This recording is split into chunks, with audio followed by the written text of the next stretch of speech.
there, my HQTs. So we might not have a female Bond for a while, but we may have a female Bond director. Danny Boyle has reportedly quit the gig, resulting in chaos. Producers are frantically searching for a replacement, and The Standard says the talented Lynn Ramsey is in the running. The bookies have her odds at 12-1. What are your odds tonight? What do you think? Good, I hope. I'm Sharon Carpenter, your queen of quizzing, and this is HQ Trivia, where if you 007, you'll be in cash heaven, and the rules are simple. I'll ask you a series of questions from easy peasy to not so pleasy. You've got 10 seconds to tap on that answer. Get it correct, you move on. Answer all 12 right, you win or split the cash. For extra lives, invite your friends to HQ, all of them, the whole bunch, using your code. And tonight we're giving away an action-packed £1,000. That's enough to roll out the red carpet in celebration for your entire crew, or round up a camera crew for your directorial debut. Why not? But before you swag it, you've got to snag it. Thanks to Tima Shah for that one. Let's get to the quizzing. You ready? Here we go with Q1. In the audition stage of Britain's Got Talent, which feature sends an act straight to the semi-finals? Silver Lining, Golden Buzzer, Burgundy Foghorn. Everyone wants to skip the line, don't they? I bet Simon wishes he could skip straight to the semis, but which of these sends an act there? The Willy Wonka of Wasps. It's the Golden Buzzer. And who's buzzing now? 103,000 of you certainly are. Each judge can hit the buzzer once during the auditions, with Ant and Dec getting an additional pick between them. Q2, what term is sometimes applied to people born in the mid-20th century? Baby boomers, infant incredibles, pristine populace. If you were born in the mid-20th century, it's your lucky night, isn't it? The Incredibles only came out in the noughties, but which of this lot came out in the 40s? Less explosive than they sound. Baby boomers. And boom, look at that, 98,000 if you got that absolutely right. The birth rate spiked following the Second World War, proving that nothing makes us broody like beating the Germans at something. And it's shout out time, everybody. Sisters Bethan and Lucy are battling out for a win tonight. Sima, Kalisa, Steph and Rox are rocking it from Surrey, my old stomping grounds. The Joneses are in Gloucestershire. Hi to Max's girlfriend Cecily. Newborn baby Dan Spooten is getting his first taste of HQ. How cute.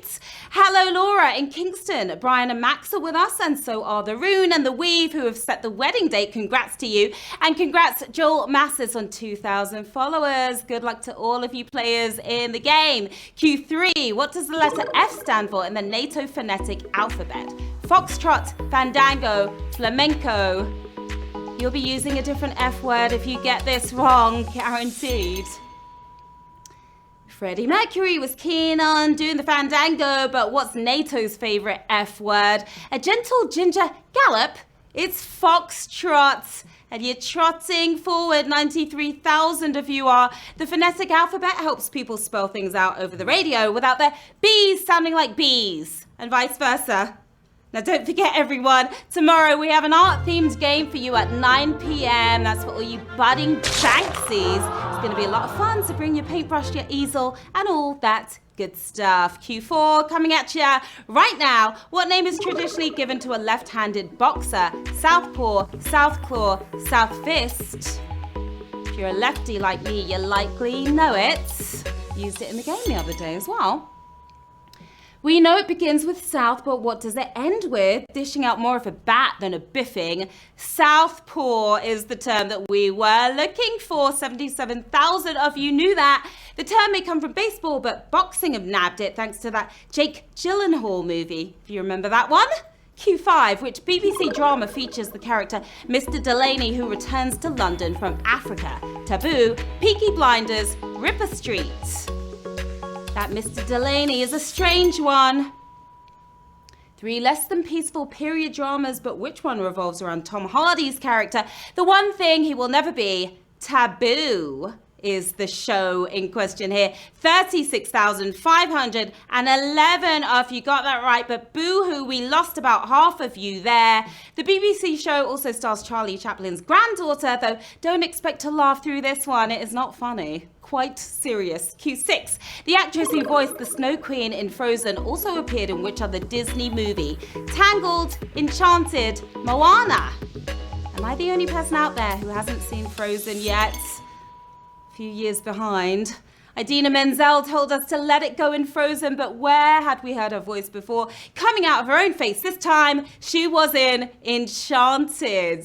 Have you seen that one? 16,193 if you have. That was a brutal question right there. Now, Menzel didn't have a singing role in the film, but was thrilled that she got the part on her acting skills alone. She's a double threat. Q7, we're halfway. Which of these people gave up studying eye medicine in Vienna because they found it too hard to understand German? Arthur Conan Doyle, Florence Nightingale, Charles Darwin. That's why I took French instead, way easier. Darwin was put off his medical studies, but that was more to do with the surgery than the language. Fantastic writer, terrible German, Arthur Conan Doyle himself. 7,530 if you're speaking my language right here. Doyle ditched his medical career soon after, deciding to write stories about some Sherlock geezer instead. Q8, in the original suffrage cookbook, Call of the Wild author Jack London added a recipe using which animal? Duck, squirrel, wolf. Apparently there were lots of saucy jokes in that book too. His protagonist may have had a taste for wolf, but Jack wasn't expecting you to. Swimming on the surface instead of under it, it was a recipe for, not disaster, but duck. A disaster if you didn't tap on duck, though. Oh my goodness, utterly savage sausagery happening here on Q8. That's about 8,000 if you're down, just 819 of you with the quacking good answer there. The book raised money for the suffrage movement, though it didn't seem to care about animal suffering, obviously. Q9, wow, that was a savage. Of these three shows, which ranked highest in the 2018 Radio Times survey of the greatest children's TV programs? Play Away, Horrible Histories, Rent a Ghost. What about the City Show? That was one of my favorites. Everything I know about the past comes from Horrible Histories, but they rank the lowest here, practically a history artifact itself. Play Away. Do you remember Play Away? Some of you are going away on that one. 237 of you still playing. That was another savage. That was another savage. Double the sausage on Q9. 237 of you still in play. Now, Play Away hasn't been on air since the 80s, but the show still walked away with 11th place. Not bad. Q10, the Star-Spangled Banner was made the official national anthem of the United States under which president? Herbert Hoover, Abraham Lincoln, Woodrow Wilson, who was large and in charge at the time.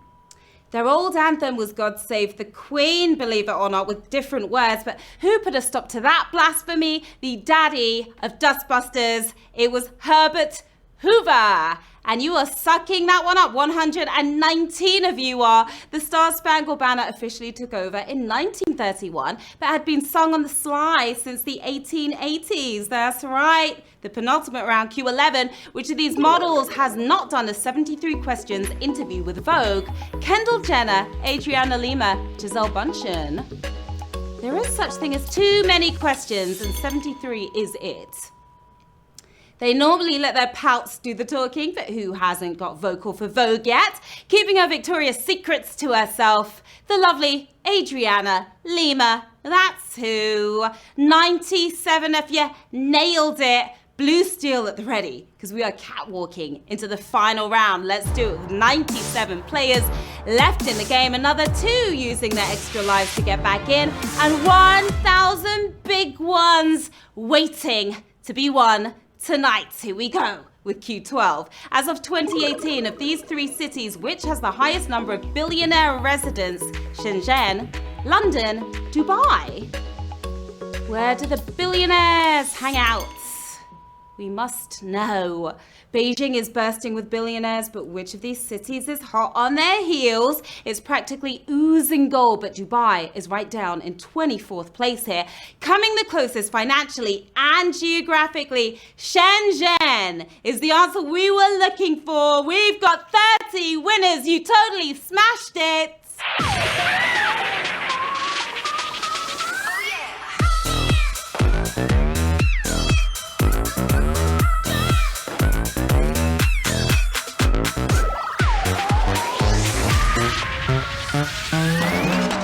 Congrats to our 30 winners navigating past double the sausage tonight. You are taking home £33 and 33p. Yes, you are. We've got Estrock right there. He's surprised, obviously, at his win. We've got Visa 1. We've got Tomlin 8088 or 888.